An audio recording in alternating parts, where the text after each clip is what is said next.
बिस्मिल्लाहिर्रहमानिर्रहीम। अस्सलामु अलैकुम। प्यारे साथियों, दोस्तों, भाइयों, आज की वीडियो का हमारा उन्वान है कि एशिया और अमेरिका में परिंदों की आबादी ख़तरनाक बहरान से दो चार हो रही है और दुनिया में परिंदों की 200 से ज़्यादा नादिर और नायाब इक़साम फना होने को हैं। आप ये अंदाज़ा लगा लें कि 1970 के मुकाबले में अब तक यानी कि 2020 तक सिर्फ अमेरिका और कनाडा में 3 अरब परिंदे कम हुए हैं। आइए हम अपने मौजू की तरफ आते हैं। हाल ही में साइंसी दुनिया में 2 अहम तहकीकात हुई हैं और उसमें इस बात की तस्दीक की है कि एशिया और अमेरिका में परिंदों की आबादी शदीद बहरान का शिकार है। पहली तहकीक तो ये कहती है कि अमेरिका और कनाडा में 1970 से लेकर अब तक यानी कि 2020 तक 3 अरब परिंदे कम हो चुके हैं। इसका मतलब तो ये है कि शुमाली अमेरिका के 29% परिंदे कम हो गए हैं। दूसरी तहकीक ये कहती है कि एशिया के मखसूस गाने वाले परिंदे यानी कि सिंगिंग बर्ड्स भी बहरान से दो चार हैं। तहकीक के मुताबिक इसकी बड़ी वजह यह है कि परिंदों की अक्सरियत आज़ाद घूमने के बजाय इंडोनेशिया के जावा जजीरे पर पिंजरों में कैद है, यानी कि फॉर सेल है। अब हैरत इस बात पे है और सवाल ये पैदा होता है कि 3 अरब परिंदे गायब कैसे और क्यों हुए। नॉर्थ अमेरिका में होने वाली हालिया तहकीक बताती है कि हर तरह के परिंदे मुतासर हुए हैं। अब वो सहरा में रहते हों, साहिल समुंदर पर हों या सरसब्ज मैदानों में हों, सब के सब मुतासर हुए हैं।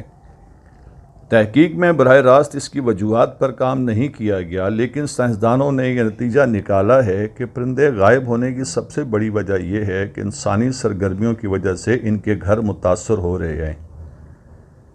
तहकीक ये बताती है कि तहकीक के जो कायद हैं डॉक्टर केन रोजनबर्ग हैं, अमेरिका में परिंदों की बका के लिए काम करते हैं। वो कहते हैं कि इनकी तहकीक में पहली मरतबा परिंदों की आबादी के एदो-तो-शुमार देखे गए हैं। BBC न्यूज़ से बात करते हुए उन्होंने बताया है कि हमें मालूम था कि परिंदों की कुछ इकसाम कम हो रही हैं, लेकिन हमने सोचा कि नायाब परिंदों के गायब होने से आम परिंदों की आबादी वाले इलाकों में इनकी जगह ले लेंगे क्योंकि वो यहाँ रहने के लिए ज़्यादा मौजू हैं, लेकिन ऐसा हुआ नहीं है। तहकीक में माहिरीन गुज़श्ता 50 बरसों में परिंदों की निगरानी के तमाम मंसूबों की मदद से ये दादो-शुमार निकाल रहे हैं और उन्होंने 1970 से होने वाले परिंदों के हर सर्वे का भी इस्तेमाल किया है। डॉक्टर रोजनबर्ग कहते हैं कि हमने देखा है कि परिंदों की बड़ी तादाद कम हो चुकी है और हम इस बात पे काफ़ी हैरान हैं कि सबसे ज़्यादा मुतासर होने वाले आम परिंदे हैं जिन्हें हम रोज़मर्रा इर्द गिर्द देखते हैं। इनके मुताबिक दुनिया के दूसरे हिस्सों में भी यही कुछ हो रहा है। दूसरी तहकीक में यह बताया गया है कि एशिया में ये इंसानों की वजह से होने वाली मादूमियत का हैरत अंगेज़ बहरान है। इंडोनेशिया में एक जजीरा है जावा। एशिया के दीगर इलाकों में गाने वाले परिंदों की खरीदो फरोख्त का बड़ा कारोबार है और इन परिंदों को जंगलों से बाकायदा पकड़ के लाया जाता है।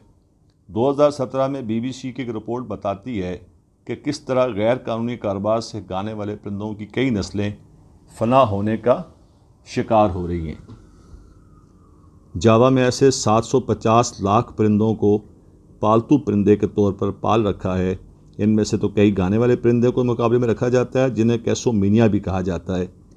इन तकरीबात में पिंजरों में रखे गए परिंदों के गाने की धुन और आवाज़ की बुनियाद पर फैसला किया जाता है और बेहतरीन परिंदों को इनामात के तौर पर 40,000 पाउंड तक इनाम भी दिया जाता है। मगर ऐसा करने से इंसान परिंदों को जंगलात से निकाल कर अपनी ज़रूरत तो पूरी कर रहा है, लेकिन उनकी नस्लों को शदीद ख़तरे से भी दो चार कर रहा है। इस तहकीक में कोर्ट सरबराह जिनका नाम है हैरी मार्शल, वो कहते हैं कि इंडोनेशिया की मईशत में ये तकरीबन लाखों डॉलर का कारोबार है और इसमें कोई हैरानी नहीं है कि इलाकाई सतह पर, मकामी सतह पर गाने वाले परिंदों की तलब और रसद तो अहम है। अब जजीरे में सैकड़ों ऐसी मार्केटें हैं जिनमें परिंदों की 200 से ज़्यादा मुख्तलिफ नस्लें दस्तयाब हैं। डॉक्टर मार्शल हैं, मैनचेस्टर मेट्रोपॉलिटन यूनिवर्सिटी है, वहाँ पे चेस्टर घर में PhD की तालीम हासिल कर रहे हैं। वो ये कहते हैं कि अपने सर्वे में कि जावा के 3000 घरों में गए हैं जो कि इंडोनेशिया का गुंजान तरीन आबादा है, और टीम ने अंदाज़ा लगाया कि जावा के घरों में 750 लाख परिंदों को कैद रखा गया है। जंगलात के मुकाबले में इन घरों में गाने वाले परिंदों की तादाद तो बहुत ज़्यादा है। अब मसला ये है कि इसका हल क्या है।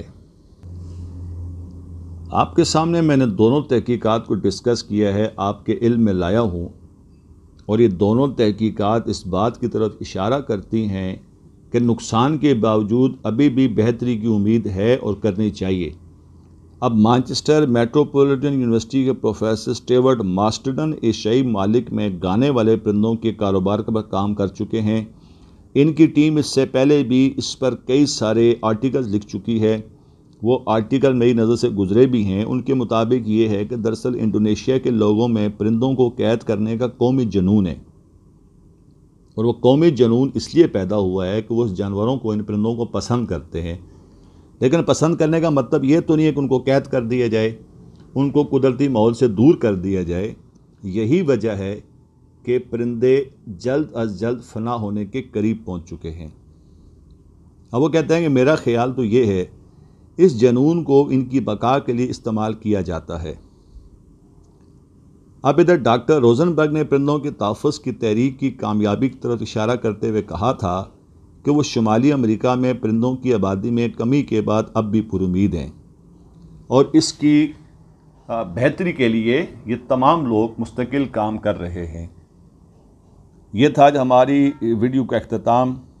प्यारे दोस्तों, साथियों, इस तहकीक को, इस वीडियो को अगर आपको अच्छा लगे तो काइंडली लाइक कर दीजिएगा। मिलते हैं इंशाअल्लाह एक नए टॉपिक, नई वीडियो के साथ अगले किसी वीडियो में आपसे। तब तक के लिए अल्लाह हाफ़िज़, टेक केयर, फ़ी अमानुल्लाह।